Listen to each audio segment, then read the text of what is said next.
Merhaba. Dağ gibi kız 50 kilo yoktu, kaşık kadar kaldı ya.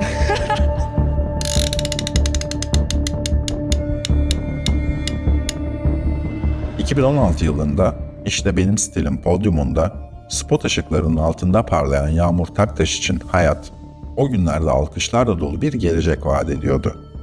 Ancak bu parlak hikaye 3 Nisan 2024 tarihinde Amerika Birleşik Devletleri'nde 40 kilonun altına düşmüş, saçları ve kaşları jiletle kazınmış, vücudu sigara yanıklarıyla dolu bir bedenin sessiz çığlığıyla son buldu. Bu sadece bir kıskançlık cinayeti değil, adım adım planlanmış, işkenceyle harmanlanmış ve sınırları aşan bir esaretin hikayesidir.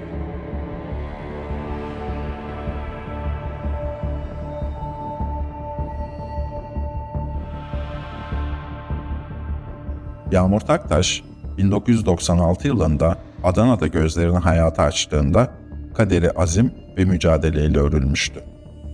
Adana Anadolu Lisesi'nde okurken tek bir hayali vardı. Onu temizlik yaparak binbir emekle büyüten annesi Ayhan Taktaş'a daha güzel bir hayat sunmak. Sıradaki yarışmacımız 20 yaşında Adanalı. Ben kendimi her anlamda çok beğeniyorum ve tamamen matematiğe döktüğümüzde de gerçekten kusursuz olduğumu düşünüyorum. 2016 yılında İşte Benim Stilim yarışmasıyla podyumlara adım attığında Türkiye onu sadece güzelliğiyle değil, hırslı ve çalışkan karakteriyle tanıdı. Yarışmadan sonra kazandığı ün ona yeni kapılar açtı. Yağmur, modelliğin yanı sıra seyahat etmeye, özellikle de okyanus ötesine, Amerika'ya büyük bir merak duymaya başladı. Ancak bu merak onun için özgürlüğün değil, esaretin başlangıcı olacaktı.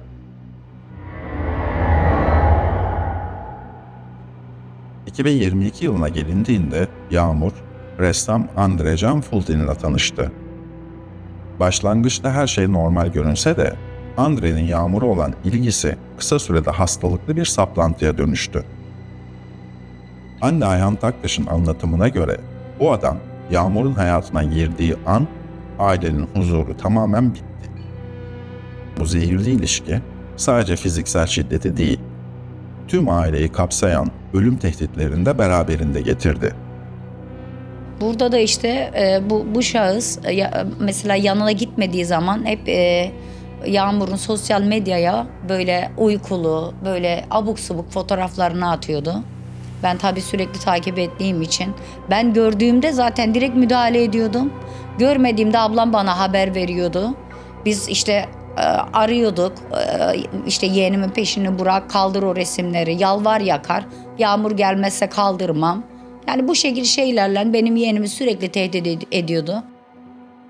Andre Can Fulton, Yağmur'u ailesinden koparmak için her yolu denedi. İstanbul'da bir otel odasında yaşananlar ise vahşetin boyutunu ortaya çıkardı. Andre, Yağmur'u darp ederken o anları kameraya alıyor, genç kadının acı içinde attığı çığlıkları kaydediyordu. Bu saldırı sonucunda Yağmur'un dalağı patladı. Otel görevlilerin dikkati sayesinde hastaneye yetiştirilen Yağmur hayatta kaldı ancak bir organını kaybetti. Andre Can Fulton hakkında açılan dava kamu davası olarak sürse de Yağmur elindeki müstehcen videolar ve aileni öldürürüm tehditleri nedeniyle şikayetini geri çekmek zorunda kaldı. Benim yeğenime nasıl baskılar yaptığını, benim buraya geldiğini biliyoruz mesela. Bak 3 ay benim bu yeğenim bu odadan çıkmadı. Teyze beni korkak ya, çocuk korkak olmuştu, paranoyak olmuştu. O kadar belli ki yani yaptığı eylemler, yani dövdüğü, eziyet ettiği, yani bir insan neden yalan söylesin ya? Dağ gibi kız 50 kilo ya, 50 kilo yoktu, kaşık kadar kaldı ya. Şöyle ya şuraya kıvrılıp yatardı ya. 1,80 boyu olan insan, bak ben buraya yatıyorum. Benim ayağım oraya değiyor. Benim yeğenim şu kadar kaldı ya, büzüştü. Gerçekten yani bir insan neden öyle olur? Neden öyle olur? Annesi mi bakmadı, babası mı bakmadı? Yani ablamın zor bir hayatı oldu. Tek çocuğuydu. Böyle üstüne titredi yani. O ameliyattan sonra daha çok üstüne titredi. Ama biz toparlayamadık, bırakmadı.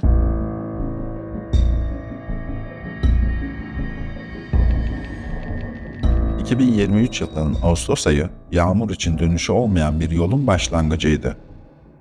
Andre Can Fulton, devam eden davadan kaçmak ve Yağmur'u tamamen kontrol altına almak için onu tehditle Amerika'ya götürdü. Yağmur giderken annesine, "O videoları almam lazım anne, beni rezil edecek" demişti. Bu, Yağmur'un Türkiye'deki son sözleriydi. Amerika'daki yaşam, Yağmur için tam bir toplama kampı hayatına dönüştü. Andre, genç kadının pasaportuna ve parasına el koyarak onu eve kilitledi. Yağmur, haftada bir kez annesini arayabildiğinde durumun vehameti ortaya çıkıyordu.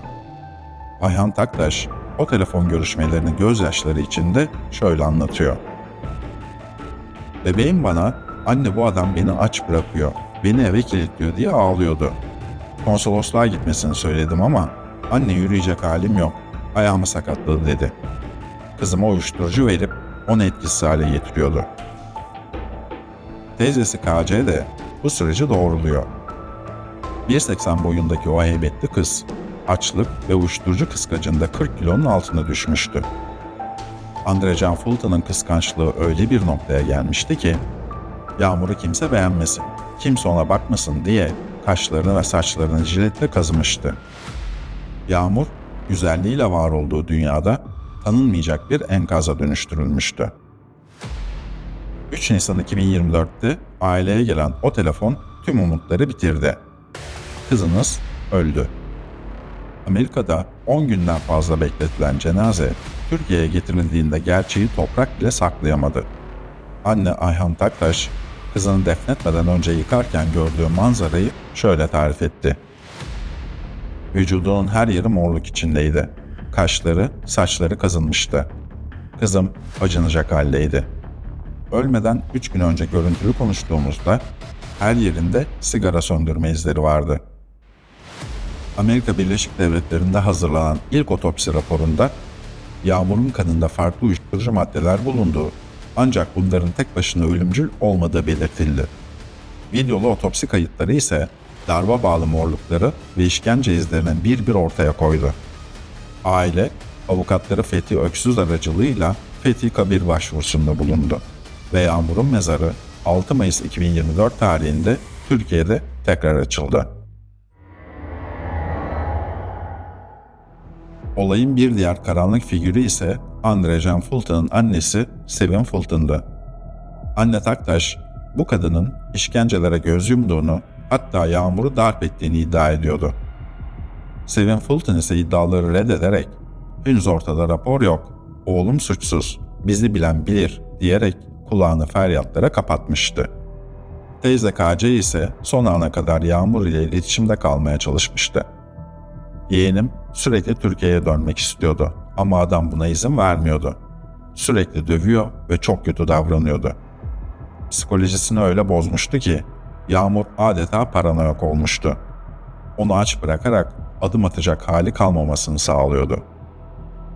Avukat Fethi Öksüz'ün yürüttüğü hukuki süreç, davanın sadece Türkiye sınırlarında kalmayacağını gösteriyor. Andre Can Fulton hakkında Adana 5. Sulh Ceza Hakimliği tarafından çıkarılan yakalama kararı, bu davanın bir kadın cinayeti olarak literatüre geçmesi için atılan ilk adım oldu. Yo kendini zannediyorsun rapçi, dostum ben değilim, babam zenci. Dikkat et melodi yok sende, göremezsin bunu. Çünkü bendeki senfoni bitirdi seni. Çoktan çektim fişini, göster fişini yoksa kapıdan geçirmem seni. Peace. Buraya kadar anlatılanlar haber bültenlerine yansıyan trajediydi. Ancak Yağmur Taktaş'ın ölümü sadece bir fiziksel saldırı değil, aylar öncesinden başlayan bir dijital kimlik gaspı ve psikolojik bir imha operasyonuydu. Sosyal medyanın derinliklerine indiğimizde karşımıza bir cinayet mahallinden daha ürkütücü bir tablo çıktı.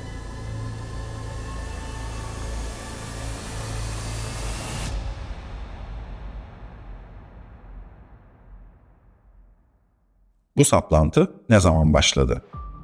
Ailenin beyanına göre ilişki 2022'de başlamış görünse de dijital ayak izleri bizi çok daha geriye, Adana'nın o dar sokaklarına götürüyor. 2010 yılında Andre 24 yaşında bir yetişkinken Yağmur henüz 14 yaşında, çocukluktan yeni çıkan bir genç kızdı. Aralarındaki 10 yaş fark bu hikayenin en başından beri eşit bir ilişki değil. Bir avcı, av senaryosu olduğunu fısıldıyor. Andre muhtemelen Yağmur'u 2016'da podyumlara çıkmadan çok önce o çocukluk yıllarında radarına almıştı. Yağmur'un popülerlik basamaklarını tırmanışını, açtığı her hesabı, giydiği her ayakkabıyı bir gölge gibi takip etti. Yağmur'un dijital dünyası sadece podyum fotoğraflarından ibaret değildi. O, kendi içinde farklı kimliklere bölünmüş, çok katmanlı bir ağ kurmuştu. Kendi adıyla kullandığı ana hesabının dışında kontrolü tamamen kendisinde olan gizli fan hesapları ve dünyadaki moda akımlarını takip ettiği Rain kimliği vardı. 4 Mayıs 2023 tarihinde kendi adını açtığı sahte fan hesabından Andre'ye attığı o mesaj aslında her şeyi ele veriyor. Bu hesap sadece bana ait. Konuş benimle, engelleme, sen benim hayatımsın. Yağmur, bu hesapları Andre ile kurduğu o toksik köprüde birer sığınak olarak kullanmaya çalışıyordu. Ama asıl ilginç olan Yağmur'un Rain ismiyle açtığı, dünyaca ünlü markaları ve sanatçıları takip ettiği o vizyon hesabıydı.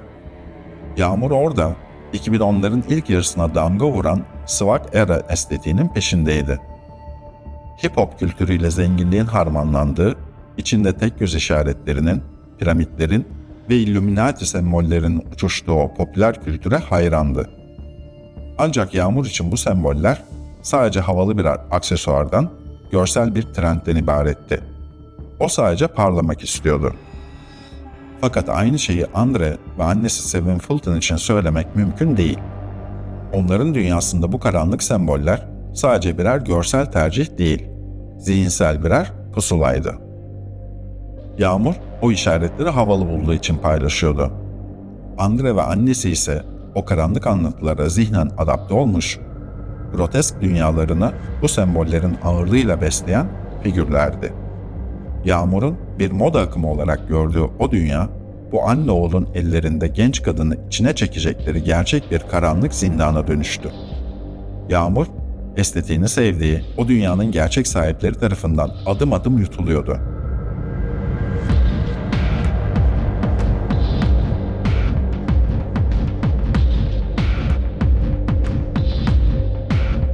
Bu dosya incelendiğinde karşımıza sadece bir fail değil, iki zihnin ürünü olan koca bir labirent çıkıyor. 12 farklı Instagram hesabı, bunlar şifresi unutulduğu için açılan yedek sayfalar değil. Her biri aynı anda aktif, her biri farklı bir amaca hizmet eden bilinçli maskelerdi. Sistem şöyle işletildi. Andre'nin 6, annesinin 6 hesabı vardı. Ancak asıl ürkütücü olan bu hesaplar arasındaki o geçişken sınır. Andre adına açılmış hesaplardan biri aslında tamamen annesinin kontrolündeydi. Anne bazen oğlunun kimliğine bürünüp paylaşımlar yapıyor, ardından kendi asıl hesabına geçip dışarıdan bir göz gibi bu paylaşımlara övgüler diziyordu. Sonra tekrar oğul kılığına girip o yorumlara cevap veriyor. Bazense oğlu gibi davranmaya ara verip kendi kahve falını paylaşıyordu. Bu dijital kurguyu ele veren ise annenin değişmeyen üslubu. Tüm harfleri büyük yazması ve toksik pozitiflik ile harmanlanmış, spiritüel ama manipülatif cümle yapısı. Anne bu 12 kanallı yankı odasında sanal bir gerçeklik yaratıyordu. Oğlunu travmalarıyla yüzleşen, emek verilmiş bir başarı hikayesi gibi sunarken aslında işlenen suçun etrafına aşılması zor dijital duvarlar örüyordu.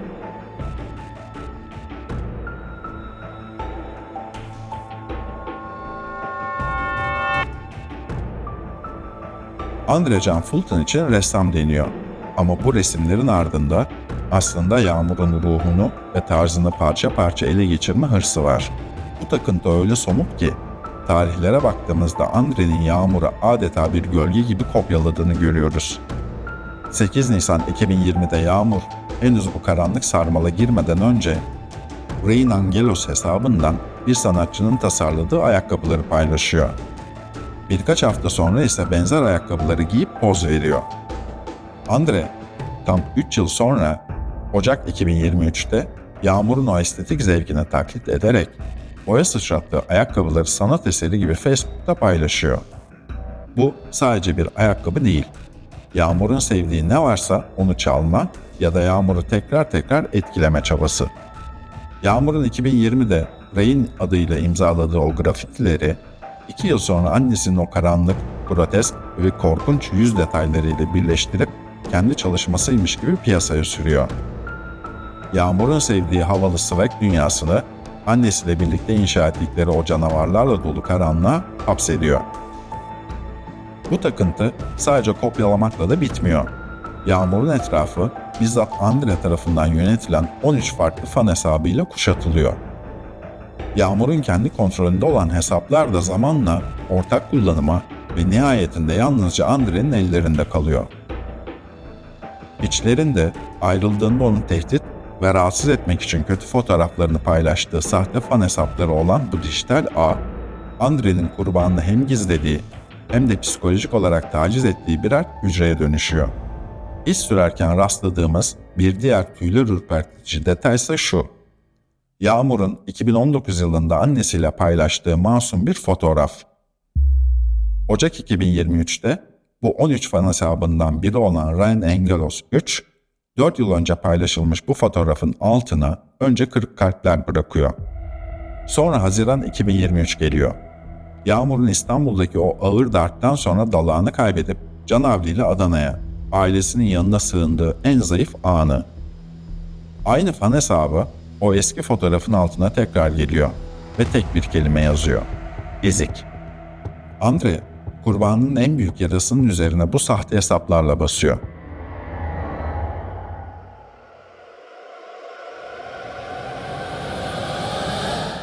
Haziran'ın sonu, şiddetin dozunun iyice arttığı o karanlık eşik. Andre, 26 Haziran'da Facebook'ta Testere filmindeki o ikonik maskenin fotoğrafını paylaşıyor. Sanki başlayacak olan işkenceyi haber verir gibi. 9 gün sonra aynı kareyi bir kere daha paylaşıyor. Yağmur'u Adana'da kıskaca almış, ailesine zarar vermekle ve elindeki videoları yaymakla tehdit ederken, olayı bir film sahnesi gibi kurgulayan Andre, sosyal medya üzerinden dehşetin fragmanlarını yayınlamaya devam ediyor. Ve 12 Temmuz 2023, Adana'da bir vitrin önünde çekilen o meşhur kare. Karşımızda herkesin bildiği o ışıltı saçan Yağmur yok. Bitkin, omuzları çökmüş, ruhu çekilmiş bir kadın var. Andre ise o fotoğrafın altına aptal değilim notunu düşüyor. Bu sadece bir cümle değil, seni şantajla, korkuyla yeniden ele geçirdim. Ve şimdi seni buradan koparıp Amerika'ya götüreceğim demenin, kazandığı zaferi tüm dünyaya ilan etmenin dijital imzası. Ve takvimler 20 Temmuz 2023'ü gösterdiğinde New York Manhattan'dan o son fotoğraflar geliyor. Yağmur'un gitmeden önce annesine kurduğu "Anne, elindeki o görüntüleri ondan geri almam lazım" cümlesi, bu fotoğrafların ardındaki o zorunlu esaretin, o korkunç pazarlığın en acı kanıtı olarak tarihe geçiyor. Konuşulmak bir şekilde de olsa güzel diyorum ve teşekkür ediyorum herkese. Bugün Yağmur Taktaş, Adana'nın sıcak toprağında huzur aramaya çalışıyor. Annesi Ayhan Taktaş'ın tek bir amacı var. O cani yakalanıp iade edilince kızımın mezarına gideceğim ve bebeğim artık rahat uyuyabilirsin diyeceğim. Bir moda yarışmasının parıltılı ışıklarından bir katilin karanlık hücresine uzanan bu hayat hikayesi adaletin tecelli edeceği günü bekliyor.